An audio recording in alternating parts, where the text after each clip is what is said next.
भाई जरा इस क्वेश्चन को देखो, ऐसे क्वेश्चन तो एसएससी और रेलवे में इतने बार पूछा गया है कि रेलवे और एसएससी भी थक गया कि भाई इससे क्वेश्चन कितना बार दे। इसको बनाने का सही तरीका सीख लो। आजकल ट्रेंडिंग में देख रहे हैं कुछ बच्चे ऐसे क्वेश्चन को बनाते समय फॉर्मूला याद कर रहे। भाई ऐसे क्वेश्चन के लिए क्यों फॉर्मूला याद करते हो? कितने समय तक फॉर्मूला याद रहेगा? तरीका सीखो ना, जो जिंदगी भर याद रहे। ऐसे क्वेश्चन को बनाने का सही तरीका सीखो। क्वेश्चन पढ़ो, एक व्यापारी 25% छूट देकर 25% लाभ अर्जित करता है। यदि वह वस्तु को 10% छूट पर बेचता तो लाभ क्या होता? अच्छा बताओ भाई, छूट कहाँ मिलती है? मार्केट प्राइस पर, एमपी पर। एमपी पर छूट मिल रहा है। मान लेते सपोज दैट यदि मार्केट प्राइस किसी वस्तु की 100 रुपया है, सोचो मार्केट प्राइस किसी वस्तु की 100 रुपया, 25% छूट दे देंगे तो हम बेचेंगे कितना?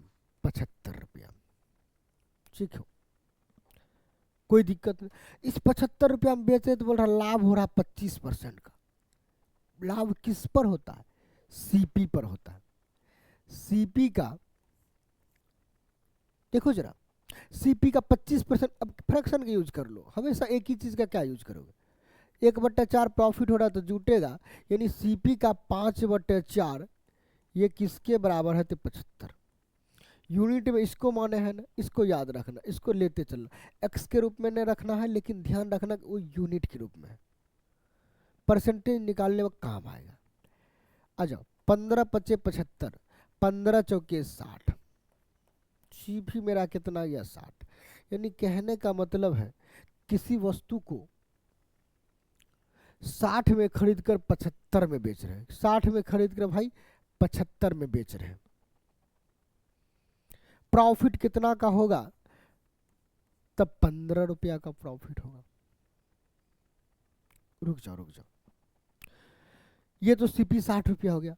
यहां कह रहा कि यदि छूट 10% देते, यदि, इसकी बात नहीं हो रही अब, इसकी बात नहीं हो रही अब। ये तो फिक्स है ना, 25% छूट देकर 25% लाभ कमा रहा। बोले यदि छूट 10% देते, छूट किस पर मिलेगा भाई जरा बताओ? अभी जस्ट बताए हैं कि छूट एमपी पर दिया जाता है।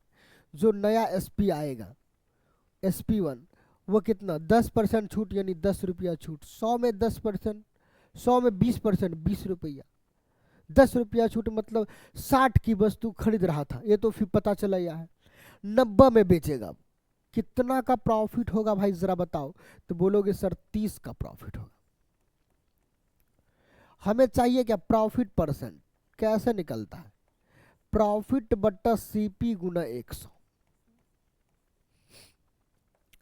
प्रॉफिट कितने का? 30 का, बट्टा सीपी। सीपी भाई कितना? 60 गुना 100। अब आप लोग सोचोगे सर इतने समय कैसे एग्जाम में दे सकते हैं? 2 से काटेंगे, 2 से यहाँ 50 वालों काटेंगे, यानी 50% का प्रॉफिट होगा। लेकिन आपके मन में आता होगा कि सर इतना समय लगाना पड़ेगा। भाई कैलकुलेशन थोड़ा सा यदि आपका फास्ट होगा तो कुछ चीज आपको लिखना भी नहीं पड़ेगा। आंसर आने वक्त यहाँ भी देखो, 60 से 90 1.5 गुना हुआ है, मतलब प्रॉफिट भी 1.5 गुना। 100 का 1.5 गुना 150, यानी 50% प्रॉफिट होगा। 2 गुना होता तो 100 का 2 गुना, मतलब 100% प्रॉफिट। तरीका जानते हो ना? तो बस इतना करके निकल जाना है।